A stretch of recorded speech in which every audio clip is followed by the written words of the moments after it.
saya Simpson Ephraim Hermone dari Universitas 17 Agustus 1945 dengan NIM 13123000145. Sifat hukum pidana.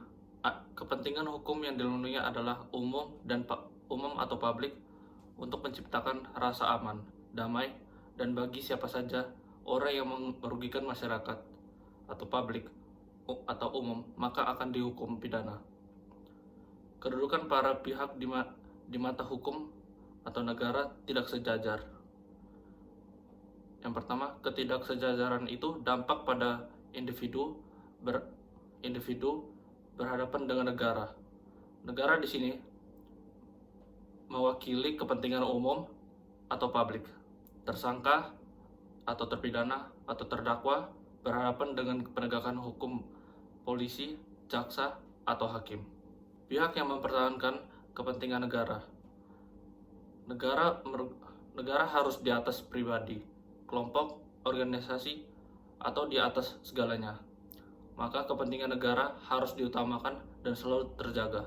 Hukum perdata. Yang pertama, kepentingan hukum dilindungi adalah perorangan atau privat. Yang kedua, kedudukan para pihak di mata hukum atau negara sejajar dan individual.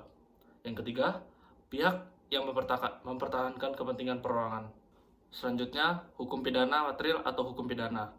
Aturan hukum mengenai ketentuan yang pertama, perbuatan yang dinyatakan terlarang. Yang kedua, syarat undang-undang dikenai pidana.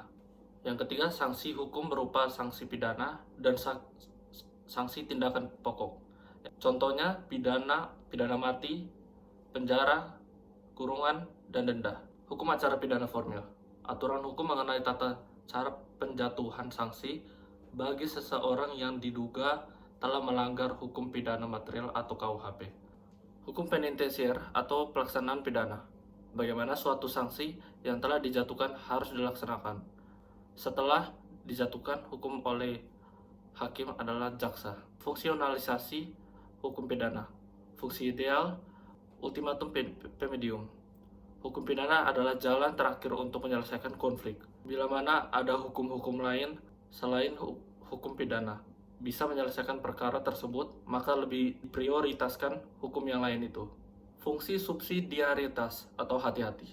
Tidak boleh asal-asal, hukum pidana harus dilakukan dengan hati-hati, salah satunya dengan adil, dan prinsip kehati-hatian melekat pada hukum pidana.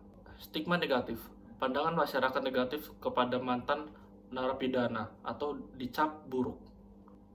Tujuan hukum pidana. Tujuan umum yang pertama tujuan umum, melindungi kepentingan masyarakat dan perorangan akibat pelanggaran yang dilakukan seseorang. Berikutnya ada aliran klasik.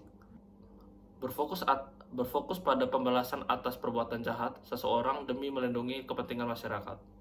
Yang berikut, aliran modern. Berfokus pada aspek kondisional dalam diri pelaku agar para calon terpidana dilindungi dan dari perlakuan sewenang-wenang penguasa. Aliran neoklasik. Gabungan aliran klasik dan modern dengan memperhatikan aspek perbuatan dan kondisi pelaku secara seimbang, melindungi kepentingan masyarakat dan individu. Hukum pidana material. Ketentuan-ketentuan yang mengatur penetapan perbuatan pidana, aturan-aturan, syarat-syarat untuk dapat menjatuhkan pidana dan ketentuan mengenai pidana. Hukum pidana formil atau KUHP mengatur bagaimana negara dengan perantara alat-alat perlengkapannya melaksanakan haknya untuk mengenakan pidana. Jenis hukum pidana terbagi atas yang pertama, hukum pidana umum mengatur hal-hal yang bersifat secara umum atau berlaku kepada siapa saja tanpa dikenali. Contohnya KUHP. Hukum pidana khusus membuat aturan hukum yang menyimpang dengan hukum pidana umum berdasarkan dengan jenis-jenis perbuatan tertentu. Yang kedua, hukum pidana militer atau tentara. Berlaku kepada anggota tentara atau dapat disamakan. Yang keempat, hukum pidana kristal. Membuat delik-delik berupa pelanggaran aturan pajak. Yang kelima, hukum pidana ekonomi. Membuat aturan-aturan mengenai pelanggaran ekonomi. Terakhir, hukum pidana ekonomi. Membuat aturan mengenai pelanggaran ekonomi. Yang berikutnya, hukum yang dikodifikasikan dan non-kodifikasikan. Yang dikodifikasikan sebagai contoh KUHP dan KUHP Perdata. Yang non-kodifikasikan undang-undang korupsi, lalin kesehatan, dan lain-lain. Yang berikutnya berdasarkan tempat berlakunya. Yang pertama, hukum pidana umum yang dibentuk undang-undang pusat dan berlaku untuk seluruh bangsa. Berikut hukum pidana lokal yang dibentuk oleh pembentuk berlaku di daerah yang bersangkutan.